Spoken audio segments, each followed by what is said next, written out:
In today's video, we're going to talk about 3 reasons why we regain weight. And I am in sunny England at the moment, so I thought I'd give it a British theme, which is minding the energy gap. Now, when we lose weight, a few things happen. Our hunger tends to increase, our energy expenditure tends to decrease. This creates an energy gap, which when we live in a junk food environment makes it really hard for us to keep the pounds off. And that is what we're going to talk about today.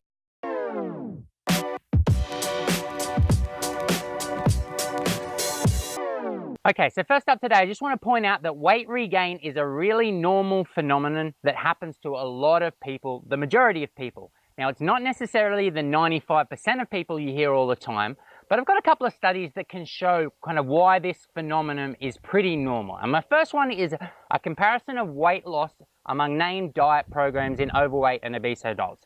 And what it showed was that after the first 6 months, everyone was doing really well. So people on Atkins, Jenny Craig, volumetrics, the zone diet, everyone had lost between 6 and 10 kilos. But then between 6 and 12 months, something really predictable happened. People had lost less weight. They started regaining weight between 6 and 12 months. And you can see in the comparison between the 6 and 12 months that everyone regained between kind of 20 and 50% of the weight that they'd lost. And this is spread across a very large group. So it's very, very typical. Next up, I just want to show you kind of what the real statistics are in terms of weight regain. Now, people always go on and on. They say 95% of people who lose weight regain it. And this is simply not true. I've never seen a study showing this. I've never seen any evidence to back up this statement. It's just one of these kind of wacky statements that people say and everybody believes. In reality, we have some good data from the Harness studies, and basically this is a study I'll show you now. It's long-term weight loss maintenance statistics in the United States. And what they find is that actually about kind of 1 in 3 people are able to maintain 5% of the weight that they've lost. This is among people who've lost 10% of their body weight over the course of at least a year. So about a third of people can keep 5% of the weight. If they lose 5% of their weight, they can keep that off. Around 1 in 6 people can keep 10% of weight off.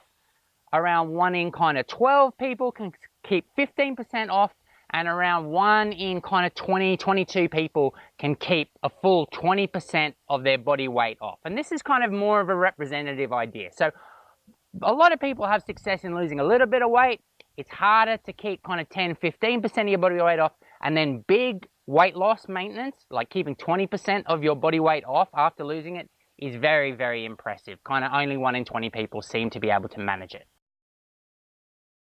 Okay, so the first of our 3 reasons why we regain weight is hunger. Our body has a very strong hormonal defense system, and when it senses that we're losing weight, it makes you more hungry. And there are really strong hormonal pathways that make this happen. So, for example, I'll show up a graphic now. We have a hormone called leptin that's secreted from our fat cells, and this is kind of the main defense system our body has against losing too much weight. When we lose weight, there's less leptin, and our brain understands this and starts to regulate our hunger and our energy expenditure to protect its fat mass. But it's not alone. There's also insulin coming from the pancreas, amylin coming from the pancreas, we've got ghrelin from the stomach, which increases, and then all these kind of neuropeptide, PYY, GLP-1, amylin, all these crazy hormones that are working together to defend your body from losing weight. And there's other studies showing that basically this kind of appetite signal is really strong. So this one, how strongly does appetite counter weight loss? They looked at it, they tried to quantify it in a really mathsy way. And basically they showed that when we slash our energy intake down and lose weight, we have a commensurate appetite kind of signal. For every pound we lose, we kind of gain 10 calories in appetite.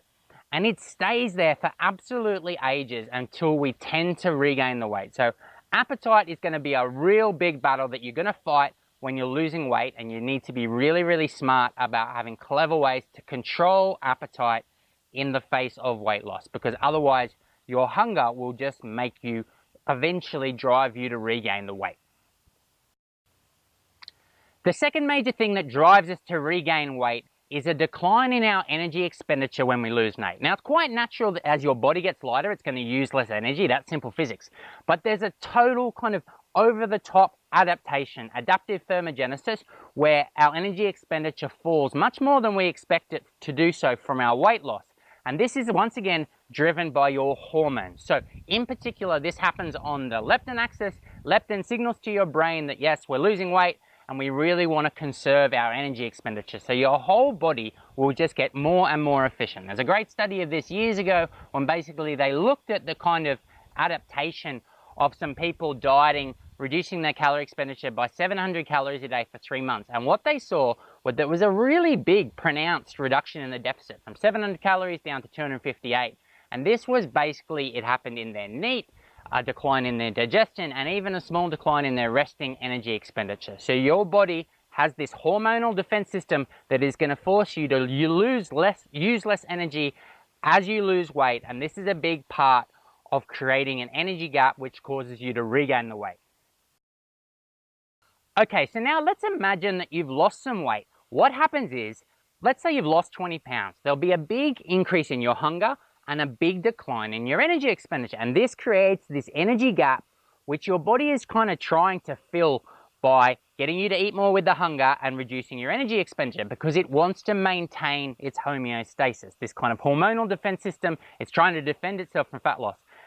And this energy gap is kind of tough to deal with. It requires discipline from you. Obviously, you've got to control your hunger and you've got to keep on moving.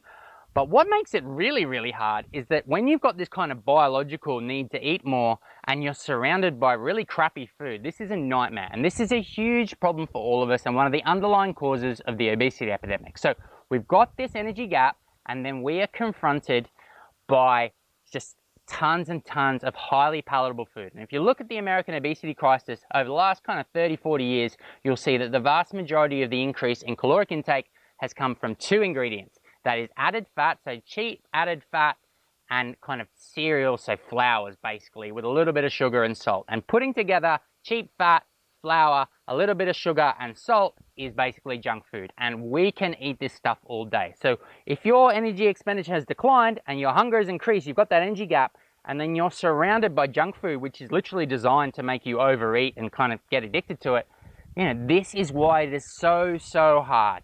You know, increasing hunger, decreasing energy expenditure, and we are surrounded by this junk food environment. And that is our tube sign, which explains the 3 reasons why it's very, very hard to keep weight off and why it's quite normal to regain a little bit.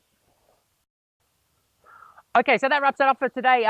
That's the energy gap. Understanding it is really important. And I'm not going to go into the solutions today. I'll do that in another video. But basically, when you're kind of making changes, if you're really serious about losing weight and keeping it off, you really want to invest yourself in sustainable changes. So changes that you can stick with over the longer period. If you do something like super tough, aggressive, that's absolutely fine.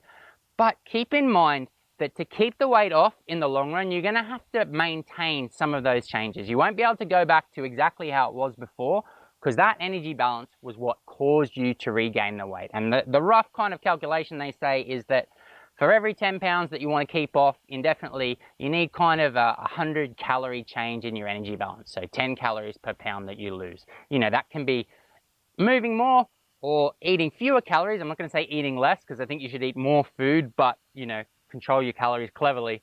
But basically, invest yourself in permanent change. And the permanent changes are the one that can help you not only to lose weight in the first place, but to keep it off in the long run. Hope you enjoyed that. Make sure you subscribe to the channel and I'll catch you with some more videos. If you enjoyed this video, make sure you jump on the email list and get our 5 simple strategies to start losing weight cheat sheet.